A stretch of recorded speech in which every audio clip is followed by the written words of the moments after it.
Aujourd'hui, donc, on va parler du type d'aura projecteur.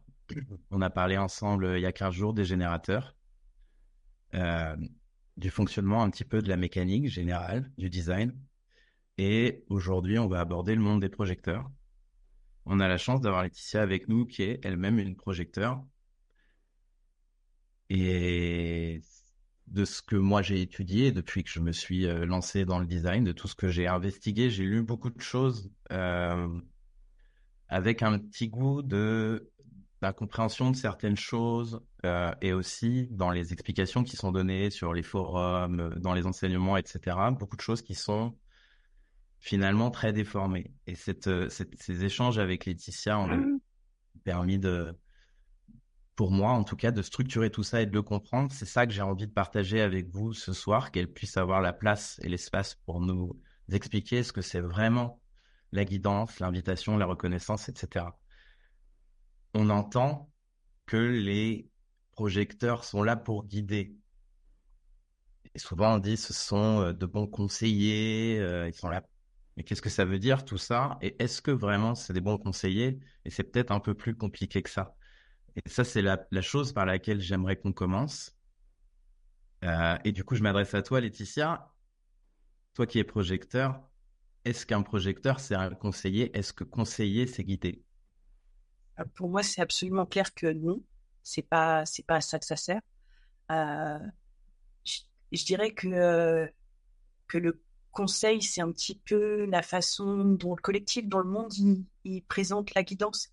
On a l'impression que tout ce qu'on peut faire, c'est vu que notre monde est vraiment basé sur savoir quoi faire avec sa tête et sur le fait qu'on ne sait pas trop et qu'il faut réfléchir et qu'il faut se poser plein de questions et qu'il faut aller chercher de l'aide à droite à gauche. On a vraiment un monde qui tourne autour de la notion que on est là pour se donner des conseils, on est là pour se dire quoi faire. Et alors que le design, il est hyper clair sur le fait qu'il n'y a personne qui sait quoi faire à notre place. Il n'y a personne d'autre que notre autorité en vrai, même nous, on ne sait pas quoi faire, à chacun d'entre nous, jusqu'à ce que notre autorité, enfin, d'abord notre stratégie et ensuite notre autorité arrive pour nous indiquer un petit peu pas à pas ce qui est bon pour nous et ce qui est en plus juste des petits pas, quoi. Donc pour moi, c'est vraiment important en particulier quand je travaille avec des projecteurs, de leur rappeler que c'est pas du conseil qu'on fait. On guide l'énergie. Et c'est quelque chose d'extrêmement différent de guider l'énergie et de conseiller les gens. Parce que c'est pas à propos de savoir à quoi l'énergie va servir, de savoir comment elle devrait être utilisée, mais c'est vraiment à propos de redonner à l'autre sa souveraineté. C'est à propos d'avoir un certain nombre de questions qui va, généralement, qui va l'aider à vraiment savoir ce qui est à lui et ce qui est pas à lui dans sa vie. Et qui va pouvoir encore et encore retourner à son autorité. Donc, je sais que par exemple, quand on travaille en session avec moi, euh, ce que je me vois dire encore et encore, c'est répondre à certaines questions très précises sur comment je fais ça, comment est-ce que je suis censé gérer ce genre de situation, qu'est-ce que j'aurais dû faire à ce moment-là, comment je dois interagir avec mon enfant, des choses comme ça. Je renvoie toujours et je leur dis, mais moi, je peux pas savoir ça. Moi, tout ce que je peux te dire, c'est que ça, cette question-là, tu vas y trouver une réponse à un moment donné, quand c'est le moment. Et avant ça, on ne sait pas. Et le moins on se repose sur que ce soit le conseil des autres, même s'ils ont l'air d'être des experts, ou sur euh, tout prévoir, tout stratégiser, parce qu'on parle parfois de stratégie, même dans nos variables, il n'y a rien, jamais, qui doit être vraiment, où on doit savoir tous les petits pas à l'avance pour faire les choses. Ça, c'est quelque chose qui en fait n'est correct pour personne. Et que c'est toujours le mental qui est en train de décider pour nous quand on est quand on est dans ce genre de démarche. Si on regarde un petit peu autour de nous, généralement, on a tendance à voir que c'est un petit peu comme ça que tout le monde fonctionne. C'est un peu ce qu'on considère être normal. C'est normal quand tu viens dire quelque chose à quelqu'un qui te demande pourquoi tu fais ça, alors que en vrai, si tu suis ta stratégie et ton autorité, tu sais pas pourquoi tu fais les choses. Tu fais les choses juste parce que ton corps il a dit oui et tu fais pas les choses parce que ton corps il a dit non et t'as pas de raison derrière. Il n'y a pas de raisonnement logique derrière. Et je crois que c'est très important de revenir à ça quand on regarde la guidance pour vraiment comprendre que c'est pas à ça qu'on sert, dire les gens quoi faire. Même avec des informations de design. Même quand on sait j'en sais rien, on peut prendre n'importe quelle définition, quoi, on peut utiliser n'importe quel exemple. Je sais qu'on l'entend tout le temps dans les groupes de design, j'ai ce canal-là, donc c'est comme ça que je fais les choses. Je dis, ben non, en fait, on ne sait pas comment on fait les choses. Mais si on se base encore et encore, si on fait confiance encore et encore à notre stratégie, à notre autorité, on a toutes les réponses dont on a besoin. Et quand on n'a pas de réponse, c'est qu'on n'était pas censé en avoir. Donc c'est une posture très très différente que le design propose en ces moments-là. C'est un paradigme de vie qui est très différent, quoi. Mais donc oui, la première question, c'est est-ce que la guidance c'est conseillé? Non, jamais.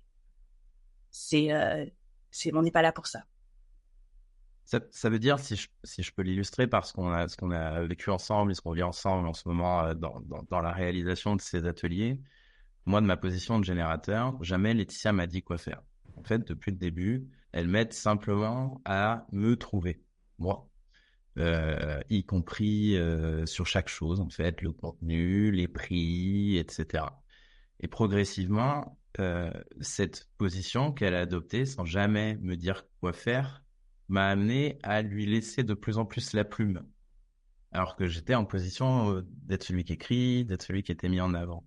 Mais certainement pas en me disant de lui laisser la plume. Jamais Laetitia m'a dit ça. Simplement, comment ma gorge ouverte, comment mon ajna ouvert fonctionne et comment trouver mon confort. Et aujourd'hui, dans ce qui s'est mis en place, finalement, je vais trouver ma place avant en apportant les données, après en retouchant certaines choses que Laetitia a écrites pour que ce soit plus accessible, mais pas forcément en écrivant moi-même. Je crois que ça, Laetitia le savait depuis le début de notre coopération. Mais tant que et elle savait mentalement que ça n'allait pas. Mais tant que son autorité lui disait c'est OK, elle pouvait travailler avec moi. Et petit à petit, ça nous a amené à ce que je lui laisse beaucoup plus la plume. Et aujourd'hui, on danse et on rigole, même quand on écrit, parce qu'il y a une forme d'écriture à quatre mains, en fait, qui n'aurait jamais été là si elle m'avait pas ouvert ce chemin. Donc, aider l'autre à trouver l'autorité, sa propre autorité, celui que vous guidez. C'est vraiment ça qui fait qu'un générateur comme nous, parce que nous, les générateurs, on se regarde que nous, en vérité, on vous parle toujours de nous. Et de toute façon, on n'a pas d'autre moyen d'être correct. Donc, la meilleure chose, c'est de nous aider à nous à trouver notre autorité. Est-ce qu'il y a une question sur la guidance ou est-ce qu'on continue? On peut peut-être continuer sur des choses. Si c'est clair, on continue. On va continuer. Ça te va, Laetitia? Ça va. Quand je t'entends parler, ça me fait penser que d'ailleurs, on est un peu tous capables d'une forme de guidance. Grâce à ça, à partir du moment où on sait que l'important, c'est de renvoyer l'autre à sa stratégie et son autorité, c'est quelque chose qu'on n'a pas besoin d'être projecteur pour faire. La différence du projecteur, c'est encore une fois ce dont on parle depuis tout le début du cycle de conférence, c'est notre aura. C'est le fait que notre aura, elle est très ouverte, donc elle va ressentir énormément de choses, mais elle a aussi ce côté très, puisque l'ouverture c'est le yin, elle a aussi ce côté très yang qui va vraiment, Rai décrivait notre aura comme pointue. S'il devait l'illustrer, et il disait, on a cette petite pointe comme ça qui rentre au cœur de l'autre, et il disait qu'il attrape son monopole magnétique, qui est un détail un peu structurel dont on n'a pas besoin de parler ce soir, mais qui en gros qui attrape le cœur de l'autre et, euh, et qui fait qu'on est le seul type à vraiment sentir ce que c'est le soi de quelqu'un. Ça veut pas toujours dire, on n'est pas toujours, on peut se tromper aussi sur ce qu'on ressent et ça peut interférer notre propre définition et notre mental, mais on a vraiment cette capacité à sentir qui est l'autre. Et toute notre vie tourne autour de cette caractéristique-là qui est vraiment clé et qu'on va retrouver partout. On va beaucoup vous le répéter, ça, parce que ça fait que toute notre vie est à propos de ce qu'on voit de l'autre. Et quand on parle beaucoup de reconnaissance, euh, la reconnaissance, c'est aussi quelque chose que tous les types sont capables de faire, parce que la reconnaissance, c'est pas être capable de voir intellectuellement quelqu'un, c'est pas non plus très souvent, on dit les projecteurs sont faits pour être reconnus, et donc il y a une espèce d'attente de compliments verbaux et de descriptions verbales de qui on est, sur lesquels on peut s'appuyer. Et en fait, la reconnaissance, c'est pas ça non plus. C'est quelque chose qui visiblement est assez mal compris, mais Ra l'a développé à différents endroits du corps de connaissances qu'il a créé.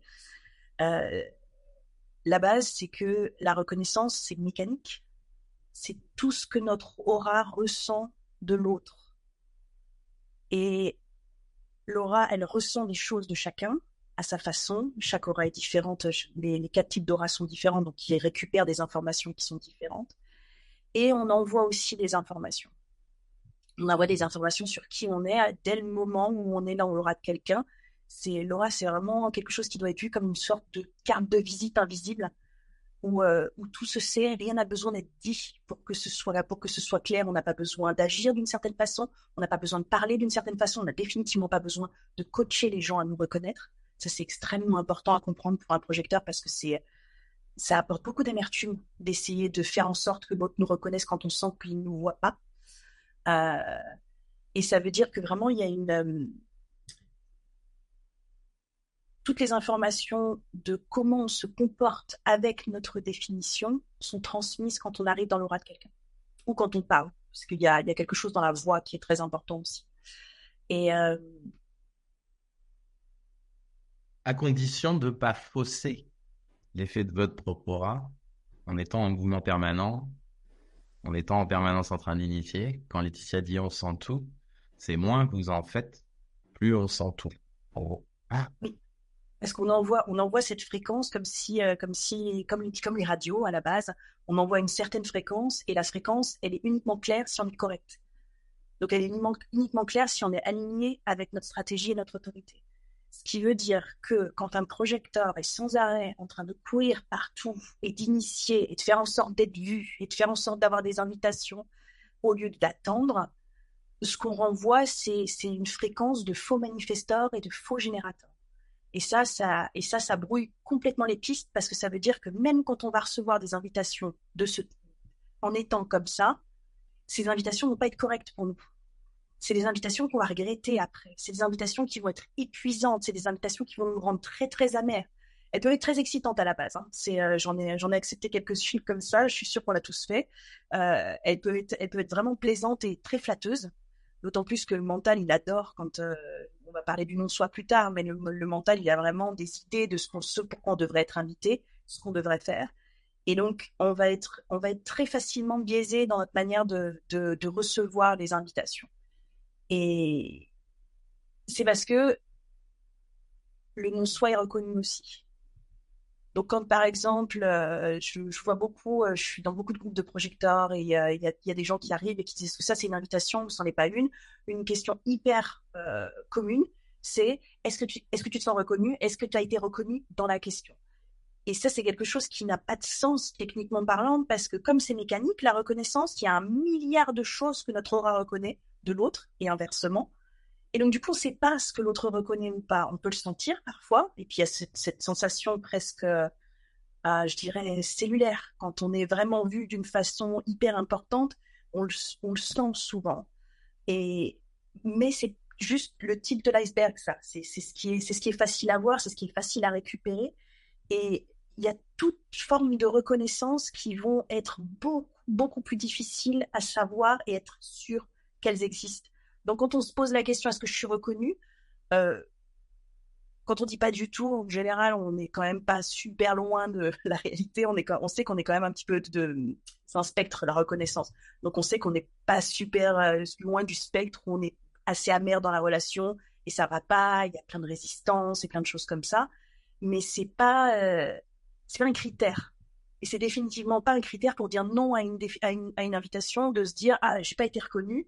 Dans ce cas-là, je vais dire non parce que ça, du coup, ça s'est remplacé notre autorité par quelque chose de mental et par une question mentale.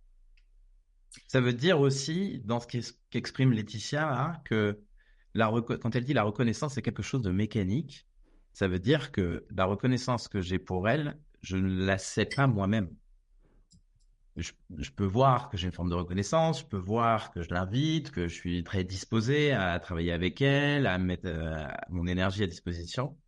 Mais l'exemple que je décrivais tout à l'heure au début, où en fait c'est une reconnaissance de sa gorge définie, par ma gorge ouverte certainement, de cet ordre-là, Là, je le dis maintenant parce qu'on en parle, mais je me rends pas compte du tout. Simplement, dans l'échange, à un moment, ça devient naturel, en fait, et ça se met en place.